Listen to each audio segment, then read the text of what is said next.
Halo kaum Adam dan kaum Hawa. Selamat datang di channel Histo World. Bagaimana kabar kalian semua? Semoga kalian sehat selalu dan lancar rezekinya setiap waktu. Yuk guys, siapkan segelas kopi dan camilan kalian dan terus pantengin video ini sampai selesai. Tapi sebelum itu jangan lupa like, komen, dan subscribe channel ini.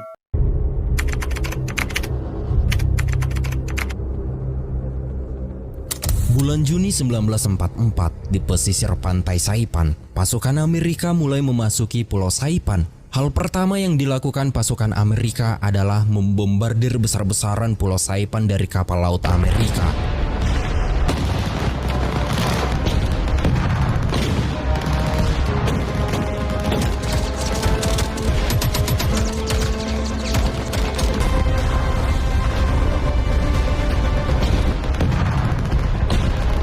Setelah melakukan bombardir di tepi pantai, pasukan Amerika mulai melakukan gerakan maju ke dalam Pulau Saipan. Mereka akan menyapu setiap sudut pulau, secara sistematis membersihkan wilayah dari pertahanan Jepang. Taktik ini melibatkan penggunaan infanteri yang terlatih dengan baik, serta dukungan artileri yang sudah siap melakukan penyerangan brutal.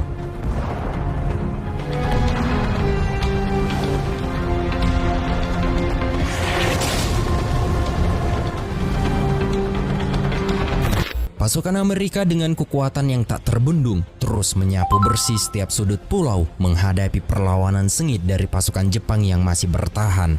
Meskipun pertempuran berlangsung sengit, pasukan Jepang akhirnya menyadari bahwa kekuatan Amerika tak terbendung di Pulau Saipan ini. Dengan persediaan yang semakin menipis dan melihat bahwa mereka tidak dapat mengubah arus pertempuran, pasukan Jepang akhirnya terpaksa menghentikan perlawanan mereka dan satu persatu pasukan Jepang mulai menyerahkan diri. Setelah pasukan Jepang menyerahkan diri, salah satu pasukan Jepang memberitahu bahwa di ujung tebing banyak wanita dan anak-anak yang bersembunyi. Kemudian seorang prajurit Amerika sebagai penerjemah mulai mengumumkan dari pengeras suara agar anak-anak dan wanita menyerahkan diri. Mereka dijanjikan akan mendapatkan makanan dan perawatan bagi yang terluka. Mendengar pengumuman itu, beberapa wanita, anak-anak, dan lansia mulai berdatangan menyerahkan diri. Namun sebagian besar wanita menolak menyerah. Mereka beranggapan bahwa wanita-wanita yang menyerah menjadi pemuas nafsu para pasukan Amerika dan mereka lebih memilih untuk bunuh diri dengan cara melompat ke batu karang di tepi pantai. 本当にもう忠誠心って言いますか、国に忠義を尽くすっていうカチカチの頭の人たちはもし敵に見つかったら自分たちで自害しようってそういう頭でしたよ。 Akhir dari pertempuran di Pulau Saipan ini, pasukan Amerika berhasil sepenuhnya menguasai Pulau Saipan. Kemudian di bulan Desember 1944, di Eropa, Jerman sudah diambang kekalahan. Kemudian Hitler berencana mengeluarkan armada besar terakhirnya untuk meratakan pasukan sekutu yang sedang mendekati garis perbatasan Jerman. Die Welt muss wissen, dass daher dieser Staat niemals kapitulieren wird. Ich möchte Sie bitten, der Führung der Bewegung zu vertrauen und mit äußerstem Fanatismus diesen schweren Kampf für die Zukunft unseres Volkes durchzufechten. Hitler mempertaruhkan semuanya dalam usaha terakhir untuk memecahkan pergerakan sekutu dan mendesak mereka kembali ke pantai. Dan di bulan Desember 1944, rencana Hitler pun dilakukan sehingga pertempuran ini dikenal sebagai pertempuran Bulge.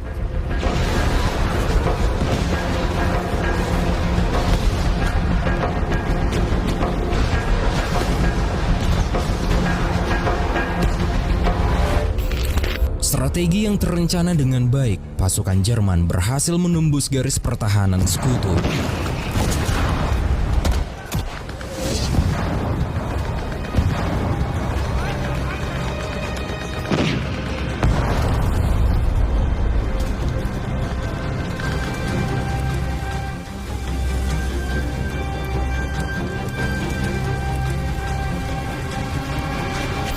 Serangan ini mengakibatkan pasukan sekutu terdesak dan dipukul mundur ke belakang, meninggalkan wilayah yang mereka kuasai sebelumnya. Kemudian pasukan Jerman dengan kecepatan penuh terus bergerak maju tanpa henti. Dalam waktu singkat, mereka berhasil menempuh jarak 80 km ke Belgia. Ya. Dari video yang kita tonton barusan, jelas sudah bahwa Jepang di daerah Sipan ya, daerah Sipan, dia menguasai Medan ya. Tapi meskipun sudah menguasai Medan dan juga perlengkapan di sana juga sudah terpenuhi, tetap mereka kalah karena dominasi Amerika Serikat dengan pasukannya, pasukan bantuan, pasukan cadangan dan yang lain semua itu berhasil memukul mundur pasukan Jepang di hari ini. Ya, menarik kita bahas. Oke, kita lanjutkan. German tanks, some of them backed up by infantry, are striking deeper into Belgium today. The German offensive still is mounting and has not yet reached its climax. This morning, the German attack continues in undiminished strength. The situation is still grave. Mengetahui pasukan Nazi Jerman semakin mendekati Belgia, Amerika Serikat langsung mengerahkan pasukannya untuk menghadang pasukan Jerman. Di antara pasukan Amerika, mereka membagi beberapa kelompok. Pasukan Amerika yang berkulit hitam dikelompokkan di bagian satuan tank, dan pasukan kulit putih diberi tugas sebagai pasukan pengubom melalui udara.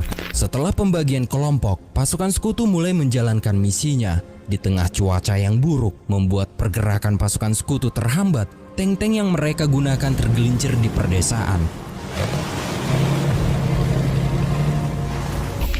Setelah pasukan sekutu berhasil keluar dari perdesaan, mereka mulai melewati area terbuka. Sementara itu, pasukan Nazi yang berada di tengah hutan terus bergerak maju. Dan pada akhirnya mereka sampai di area terbuka, di mana pada saat itu pasukan sekutu berada di area tersebut, sehingga pertempuran pun terjadi.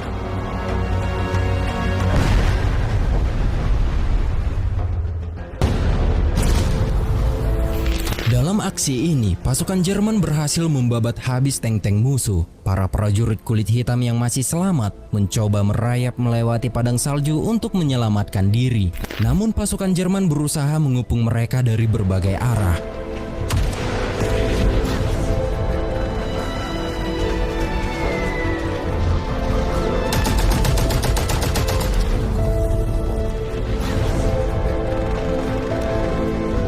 Dalam kondisi yang sangat sulit, para prajurit kulit hitam ini terus berjuang untuk bertahan hidup dan menghindari penangkapan musuh. Kemudian di tengah-tengah keputusasaan mereka, tiba-tiba cuaca mendadak cerah. Hal ini sangat menguntungkan bagi pasukan sekutu, dikarenakan pasukan udara sekutu bisa mengetahui posisi pasukan Jerman dari udara, sehingga pasukan udara ini mulai membombardir pasukan Nazi Jerman yang jauh dari markasnya.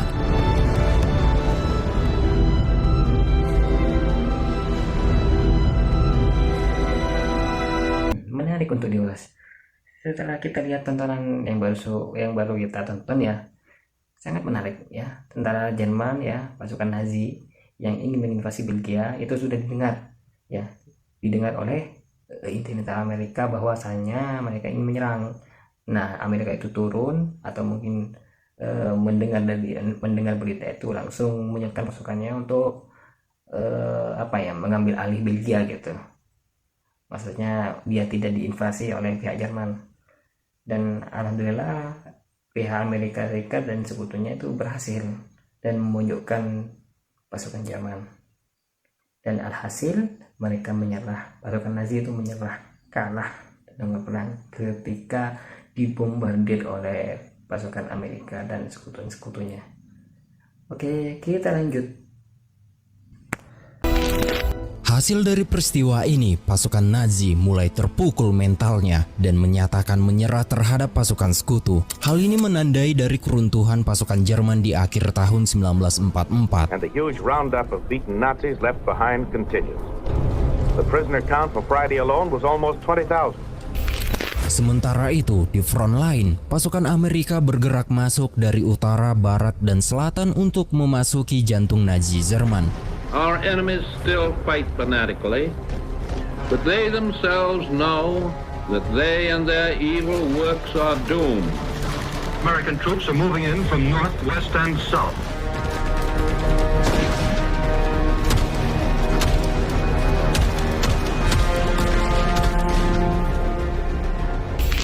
Hasil dari peperangan yang berlangsung di tahun 1944, akhirnya pasukan sekutu berhasil membuka jalan dan memasuki beberapa wilayah yang dipenuhi oleh pasukan Jerman. Meskipun menghadapi perlawanan sengit, pasukan sekutu terus maju dengan determinasi yang tinggi, dan setiap langkah mereka mendekatkan mereka pada tujuan akhir, yaitu merebut Berlin.